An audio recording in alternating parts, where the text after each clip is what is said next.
এমন অনেক অনাকাঙ্ক্ষিত ঘটনা হয়েছে যেগুলো আমাদের এই গণঅভ্যুত্থানের স্পিরিটের সাথে যায় না। আমরা যে বাংলাদেশের প্রত্যাশা করি, সেই যে বাংলাদেশের স্বপ্ন দেখি, সেটির সাথে আমরা এটা কখনো যায় না। যেমন আমি কয়েকটি উদাহরণ দেই। আমরা নিজে বিভিন্ন ভাইরাল ভিডিও দেখেছি যে আমার বাবার বয়সী একজনকে কান ধরে উঠবোস করানো হচ্ছে, আমার বাবার বয়সী একজনকে বিবস্ত্র করানো হয়েছে এবং মানুষজন যা ইচ্ছা তাই বলছে। অসংখ্য মানুষের ফোন চেক করা হচ্ছে। আমি দেখেছি আমার মায়ের বয়সী একজনের গায়ে হাত তোলা হয়েছে। এরকম অসংখ্য অনাকাঙ্ক্ষিত ঘটনা ঘটেছে। আমরা সাংবাদিক ভাই বোনদের উপরে হামলার বিভিন্ন ঘটনা প্রত্যক্ষ করেছি।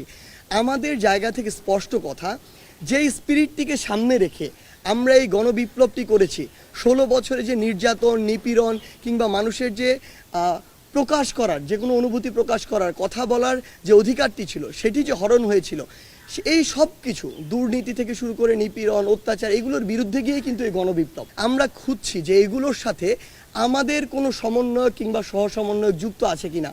আমাদের জায়গা থেকে স্পষ্ট ডিসিশন, আমরা খুঁজে তথ্য প্রমাণের ভিত্তিতে যদি সিঙ্গেল একজন সমন্বয়ক বা সহসমন্বয়ক পুরো বাংলাদেশে পেয়ে থাকি, এটার সাথে যুক্ত কোনোভাবে, আমরা তৎক্ষণাৎ তাকে আমাদের ওই কমিটি থেকে, ওই টিম থেকে বহিষ্কার করব।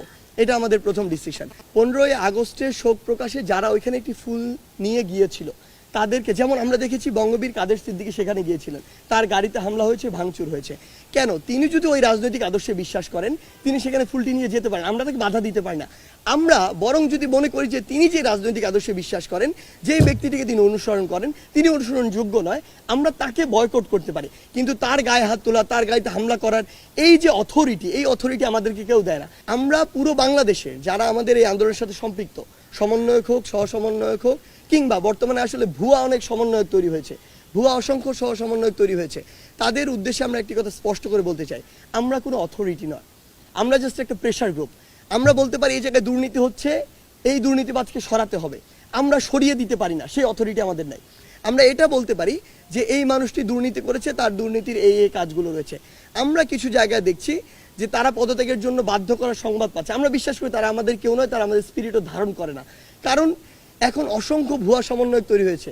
5ই আগস্টের গণঅভ্যুত্থানের পরে আমরা কোনো পুরো বাংলাদেশে সমন্বয়ের টিম দেইনি, কিন্তু আমরা অসংখ্য সমন্বয়ের টিম দেখছি যারা 5ই আগস্টের পরে নিজে নিজে এই টিমগুলো দিয়েছে এবং তারা তাদের মতো করে বিভিন্ন কাজ করছে। আমরা মনে করি হয় তারা ব্যক্তিগত স্বার্থের জন্য এটা করছে, হয় তারা মানুষকে হয়রানি করে লুটপাটের জন্য কিংবা অর্থ আত্মসাতের জন্য করছে, অথবা রাজনৈতিক তাদের কোনো উদ্দেশ্য রয়েছে, অথবা এমন হতে পারে যে তারা নির্দিষ্ট কোনো একটি গোষ্ঠীর প্রোপাগান্ডা করছে আসলে দেশকে অস্থিতিশীল।